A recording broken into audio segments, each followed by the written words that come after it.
نے امام حسن کے پاس ایک بندہ ہے، بڑی مزیدار بات داتا علی اجویری نے لکھی، مجھے پڑھ کے بڑا ہی مزہ آیا اور سمجھ بھی آئی کہ اہل بیت نبوت کی اصل مخالفت کون کرتا ہے۔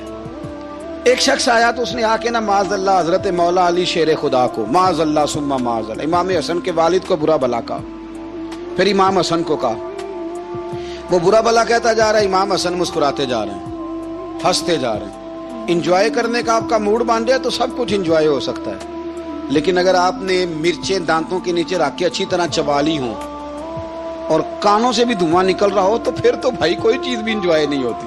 پھر تو قصور یہ ہے کہ مرچیں نہیں چبانی تھی، آپ نے اپنا مزاج خود بڑا کڑوا کر لیا ہے، وہ کیسے کام چلے گا؟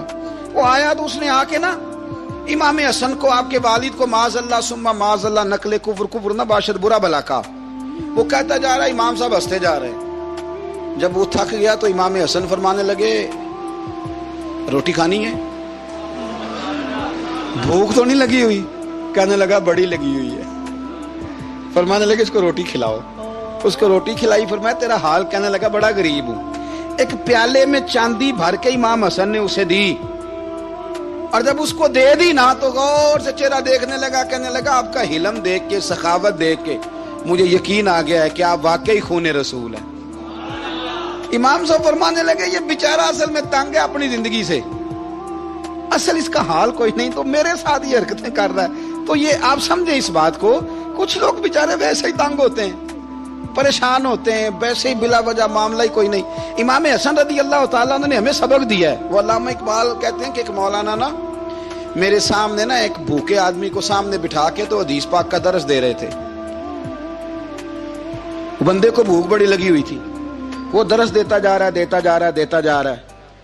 تو اقبال کہتے ہیں میں نے اسے کہا کہ فاقہ کش کو درس شریعت سے کیا غرض، اس کے شکم کی آگ کو تو روٹی چاہیے، میں اسے روٹی کھلا، اسے تیری کوئی سمجھ نہیں آ رہی، تو بھوک لگی ہوئی ہے، پہلے کھانا کھلا لے، پھر ذرا اس کے ہوش ٹھکانے آئیں گے، پھر اسے دین کی بات بتانا۔ ہم لوگوں کا ذہن نہیں سمجھتے کہ بندہ کس قسم کا ہے۔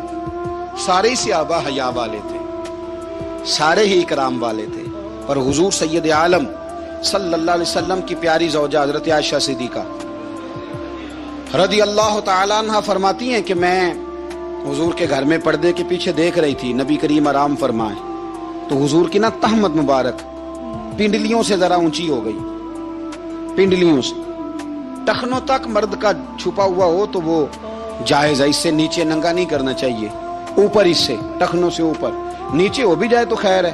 حضور کی پنڈلیاں نا تھوڑی سی چادر ہٹی ہوئی تھی، پنیاں کہتے ہیں ہم پنجابی میں، پنڈلیوں سے ذرا چادر ہٹ گئی، حضور لیٹے رہے، آرام فرما رہے۔ فرماتی ہیں باہر دستک ہوئی، حضور نے فرمایا کون ہے؟ عرض کی ابو بکر صدیق کو، یا رسول اللہ اجازت ہو تو حاضر ہو جاؤں؟ حضور نے فرمایا آ جاؤ۔ کہتے ہیں حضور لیٹے رہے، حضرت ابو بکر آئے، بات چیت ہونے لگی، تھوڑی دیر کے بعد پھر دستک ہوئی، کون ہے دروازے پہ؟ یا رسول اللہ عمر بن خطاب ہوں۔ فرمایا آ جاؤ، آ گئے، بات چیت ہوتی رہی، تھوڑی دیر کے بعد عثمان غنی آئے، یا رسول اللہ آ جاؤں؟ فرمایا عثمان ذرا ٹھہر۔ حضرت عثمان ٹھہر گئے، نبی کریم اٹھ کے بیٹھے، چادر مبارک پنڈلیوں کے گرد لپیٹی، اپنے کرتے کو سیدھا فرمایا، کہا عثمان آ جاؤ۔ تو عثمان آئے، بات چیت ہوئی، چلے گئے۔ سیدہ کہتی ہے میں نے پوچھا یا رسول اللہ عثمان تو بڑی ٹھنڈی طبیعت کا بندہ ہے، وہ تو بڑا میٹھا آدمی ہے، حضور کوئی جاہو جلال نہیں، کوئی بات نہیں، کوئی، وہ تو بڑا پیارا ہے۔ عمر آئے تو آپ لیٹے رہے، ابو بکر آئے تو آپ لیٹے رہے، تو عثمان؟ حضور فرمانے لگے عائشہ عثمان سے تو فرشتے بھی حیا کرتے ہیں، عثمان سے تو فرشتے بھی حیا کرتے ہیں، تو میں نہ حیا کروں؟ آپ اس بات کو سمجھیں، غور کریں کہ اگر ان کی طبیعت اس طرح کی ہے کہ وہ کہتے ہیں کہ وجود زیادہ چھپا ہوا ہونا چاہیے، تو نبی پاک نے ان کی طبیعت کا خیال کیا ہے، حضور نے ان کے مزاج کا۔ تو آپ کو نہیں پتا کہ ابا جی آپ کے کیا سوچتے ہیں، کیا چاہتے ہیں؟ آپ کو نہیں پتا آپ کے استاد کا مزاج کیا ہے؟ آپ کو نہیں پتا آپ کے مرشد کامل کی طبیعت کس طرح کی ہے؟ وہ کن باتوں میں راضی ہوتے ہیں، کن میں ناراض ہوتے ہیں، ہمیں سارا پتا ہوتا ہے، لیکن ہم چاہتے ہی نہیں صحیح کرنا معاملات کو۔ ہم اپنے وجود پر تھوڑا سا بوجھ ڈالنا ہی نہیں چاہتے، اپنی طبیعت کو تھوڑا سا تکلیف دینا ہی نہیں چاہتے۔ حضرت صدیق اکبر رضی اللہ تعالی، مالدار آدمی، کروڑوں پتی شخص، لیکن انہوں نے نا ایک موقع پہ پھر ٹاٹ کا لباس بھی پہن لیا۔ تو کسی نے ان سے کہا ابو بکر یہ کیا؟ فرمانے لگے نبی کریم کو میرے آقا کو غریبی پسند ہے تو ابو بکر غریب بن گیا ہے. ختم ہو گئی. جے سونا ہی میرے دکھ وچ راضی تے میں سکھ نو چلے ڈاواں. ٹھیک ہو گئی بات. وہ جس حال میں رکھے اس حال میں راضی رہنا ہے. یہ جو مزاج ہے نا ہمارا کہ میں ڈھلنا نہیں چاہتا, میں بدلنا نہیں چاہتا, ہم تو غلام ہیں پھر بھی نہیں بدلتے. تھوڑا سا خیال کرے.